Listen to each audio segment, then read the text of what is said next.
দুজন চলে গেছে। এবার ফল কিনা গেলে আমার কলেজের মধ্যে দাও দাও করে আগুন জ্বলে কয়েকটা বছর চলে গেল। আমি ফলে দোকানের সামনে যাই না, গেলে আমার মার কথা মনে হয়ে যায়, আব্বার কথা মনে হয়ে যায়। আমি রাত্রে 3টা 2টা ফল নিয়ে আব্বা আমার ঘুম থেকে উঠাইয়া একটা আঙ্গুর একটা কমলার দানা না খাওয়ালে আমার ঘুমাইছে না। এর যুবক মা বাবার মতন এত দামি সম্পদ দুনিয়াতে কিছু নাই। এবার যুবক চোখের পানি ছেড়ে কান্দে, আল্লাহর ওলির পায়ে ধরে কান্দে। আল্লাহর ওলি বলে, যুবক টিকিটটা ওকে করে বাংলাদেশে যাও, আম্মার পায়ে করে কান্দ, মা বাবা মাফ করলে আল্লাহ মাফ করে দিবে, নয়তো তোমার কপাল ভালো না। যুবকটা টিকিটটা ওকে করলাম। এবার স্ত্রীর সাথে কোনো যোগাযোগ নাই, সুজা টিকিট ওকে করে আপনাদের শ্রীগড় বাজারে নামলো। শ্রীগড় বাজারে নাই না, তার ছোটবেলার বন্ধু একটা শ্বাসফল দিছে। বন্ধু কিন্তু হেরে চিনে না, এর পোশাক পরিবর্তন, চেহারা পরিবর্তন, লম্বা দাড়ি, লম্বা জুব্বা, মাথার মধ্যে বেনি পড়া। এই যুবকটা গিয়া ব্যবসায়িক বাইরে বলে, আরে ব্যবসায়িক ভাই, তোমার বাড়ি শ্রীগড় দক্ষিণ গ্রাম নাকি? বলে হ্যাঁ। তোমাকে তো চিনতে পারলাম না। আমার চিনতে না, কিন্তু আগে বলো তোমার মহল্লার আব্দুল করিম কেমন আছে? বাবার কথা জিজ্ঞাসা। এমনি ব্যবসায়িক বলে, যুবক আব্দুল করিমের কথা কেন জিজ্ঞা? ওই আব্দুল করিমের একমাত্র ছেলে স্ত্রীর সাথে চলে গেছে, আর ফিরে আসে না। আব্দুল করিম ডিস্ট্রিক আলচার হয়ে গেছিল, চিকিৎসার অভাবে ধীরে ধীরে দুর্বল হয়ে জমিনে পড়ে গেছে। আমার মহল্লার মানুষ বলছে, আব্দুল করিম চাচা বিটা বাড়ি বিক্রি করে চিকিৎসা করো। করিম চাচা কান দেওয়ার বলে, এলাকার মানুষ শুনো, আমার সন্তান জীবনে কোনোদিন ফিরে আসলে কার বাড়ি যাব, কোথায় গিয়ে দাঁড়াবো, কার ঘরে উঠে সময় দেবো, বিশ্রাম নেব। এই কথা বলে করিম চাচা কান্দতে কান্দতে বেহুশ হয়ে যায়। ওই করিম চাচা চিকিৎসার অভাবে তিলে তিলে দুর্বল হয়ে মারা গেছে। করিম চাচা দুনিয়াতে নাই, শ্রীগড় কবরস্থানে দাফন করা হয়ে গেছে। বাবার কথা শুনিয়া চোখের পানি আর সামলাইতে পারে না, মাথা নিচু করে চোখ দিয়া পানি ছেড়ে কান্দে রুমাল দিয়ে মুছে। কিছুক্ষণ পরে বলে, ব্যবসায়িক ভাই, আব্দুল করিমের স্ত্রী কেমন আছে একটু আমাকে বলো। ডাক দেওয়া যুবক, আব্দুল করিমের স্ত্রী কাঁদতে কাঁদতে অন্ধ হয়ে গেছে রে। একমাত্র ছেলের জন্য কাঁদতে কাঁদতে আল্লাহর বান্দি অন্ধ হয়ে গেছে। সারাদিন বিছানা শুয়ে থাকে, কোন মানুষ খাবার দিলে খায়, নয়তো উপবাস দিন খায় কাটায়, কঙ্কালের মতন গড়ে শুয়েছে। এমনি সন্তান মা বাবার কথা শুনিয়া এক কদম 2 কদম বাড়ির দিকে আগা, রাস্তার মধ্যে দাঁড়িয়ে চোখের পানি ছেড়ে কান্দে আর বলে, আল্লাহ আমার আব্বা দুনিয়া চলেছে, দুনিয়া থেকে চলে গেছে, আম্মা অন্ধ হয়ে গেছে। আমি আমার মায়ের সামনে কেমনে গিয়ে দাঁড়াই? আমার মা যদি বলে তোর মতন সন্তান আমার দরকার নাই, তোর আব্বা চিকিৎসার অভাবে মারা গেছে, আমি কেমন করে গো মার সামনে দাঁড়ায় কথা বলবো? এক কথা 2 কদম করে মায়ের সামনে গিয়ে দাঁড়ায় গেল, ঘরের দরজায় দাঁড়ায় গেল। ঘরটা জীর্ণ শীর্ণ, চতুর্দিকে বেড়া চালি নাই, একটা মহিলার মধ্যে করে কঙ্কালের মতন শুয়ে আছে। এমনি সন্তান দরজা দ্বারা ডাক দিয়ে বলে, মা, একটা ডাক দিতে দেরি। মহিলা কঙ্কাল লাভ দিয়ে দাঁড়ায় গেছে। আরে বাবা,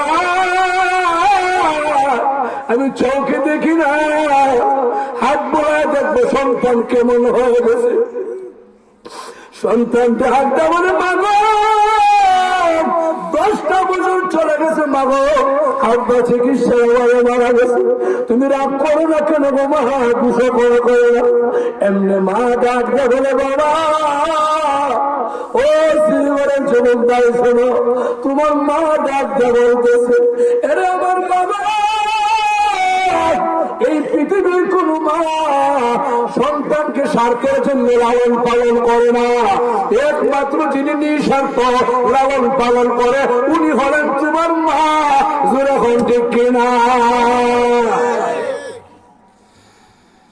মা, অনেক মায়ের শিশু সন্তান মারা গেছে না? সন্তান গুলো আল্লাহর জান্নাতে চলে গেছে।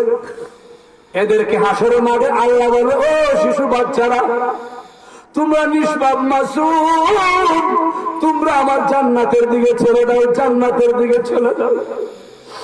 সন্তান বলবে, আল্লাহ জান্নাতে যাব, কিন্তু আমাদের মা বাপকে না দিলে যাবো না। কেন যাইবে না? আল্লাহ 6 বছর বয়সে আমার ইন্তেকাল দিলায় মারা গেছে, মারে মা বলে দেখে আমার আফসোসটা মিলে না, আম্মা দেখে আমার কলজে ঠান্ডা হয়েছে। আর সন্তান বলে, আল্লাহ 1 বছর 2 মাস 3 মাস পরে মারা গেছে, মারে ডাকতে পারছি না। আল্লাহ গো, এই ময়দানে হাসরে মা বাপকে এনে দাও, একটু কলজা পরে মা বাপকে ডাকবো, আদর করবো, শুনো কইব। আল্লাহ গো, শিশু বাচ্চারা শুনো, তোমার আব্বা আম্মা জাহান্নামে চলে গেছে। সন্তান বলে, আল্লাহ মা বাবা যেই দিকে আমার দাঁড়াও ওই দিকে, আমরা তোমার জান্নাতে যাব না, ওই আম্মা আব্বার কাছে জাহান্নামে দাও। আল্লাহ বলে, শিশু বাচ্চারা শুনো, আমি আল্লাহর একটা বিধান হলো, কাউকে জান্নাতের পারমিশন দিলে এর আর জাহান্নামে দেই না, টিকিটটা দিলে আমি আল্লাহ ফিরাই নেই না। বাচ্চা বলবে, আল্লাহ গো, আমার বাড়ি ছিল শ্রীঘর, আমি আমার মায়ের কোলে 3 মাস ছিলাম, 9 দিন ছিলাম, 1 বছর ছিলাম। আল্লাহ আমি পানির পরে মারা গেছে, আগুনে পরে মারা গেছে। এ আমার মা, কলজা ঠান্ডা করো, তোমার কথা শোনো, তোমরা ধৈর্য করো, সবুর করো, সন্তান মারা গেছে, মন খারাপ করিও না। শহীদুল্লাহ ভাই কি বলি একটু শুনো। সন্তান বলে, আল্লাহ আম্মা আব্বার সাথে আমাকেও জাহান্নামে দাও, জাহান্নামে দাও। আল্লাহ না, এটা আমার বিধান নাই, আমি তোমাদের জাহান্নামে দিতে পারবো না। আল্লাহ ফেরেশতা 2 জন মা বাবার সুরত ধরে হেদের কাছে আসো। এমনি 2টা ফেরেশতা মা বাপ হইয়া সামনে আগাইব, এগুলা পাগলের মতন হইয়া যাইব। সন্তান পাগলের মতন দৌড়ে হইয়া প্রথম মার কুলে লাফ দিয়ে উঠিয়া সর্বপ্রথম মার নাকের সাথে নাকটা লাগাই দিব, নাকটা লাগাই একটা টান দিয়ে জমিনের মধ্যে লাগতে পড়ে ঘরে ঘরে কান্দ। আল্লাহ কো, কান্দোস কে? ও মালিক, মা বাপ দেও না, দেও না, অসুবিধা নেই, নকল মা বাপ দিলাই কেন রে আল্লাহ? আল্লাহ বলবে, সন্তান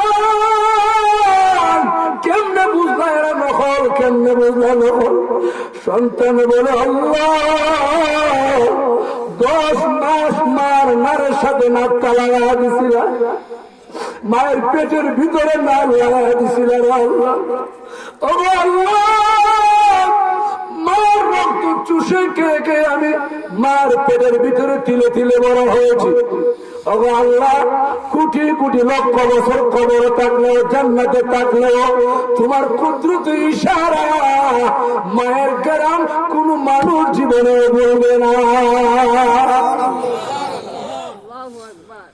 আল্লাহ ফেরেশতারে, তোরা যা যা যা, শিশু বাচ্চাদের উসিলায় আম্মা আব্বার আমি মাফ করে দিই, মা বাপরে জাহান্নাম থেকে উঠায় নিয়ে যাও, আমার জান্নাতি পানি দিয়ে গোসল করাইয়া জান্নাতের পোশাক পরাইয়া শিশু বাচ্চার সামনে নিয়ে যাও। এমনি সন্তান গুলো তাকায় দেখবো, অরিজিনাল মা বাপ সামনে আগাইতেছে, পাগলের মতন মাকে চড়ায় ধরে কপালে চুমু খায়, ওই লোকটা ঠোঁটে চুমু খায়, গালে চুমু খায়, আর তুমি আনন্দ আর আনন্দ আল্লাহ খায়। ও ফেরেশতারা তাকায় দেয়, আমি আল্লাহর কুদরতি খেলা, শিশু বাচ্চা উসিলা মা বাপকে আমি আল্লাহ জান্নাত দিলাম। সূরা সুবহানাল্লাহ। আমার ঘনের ভাইয়েরা বার হয়েছে, এটা আমার অবস্থা।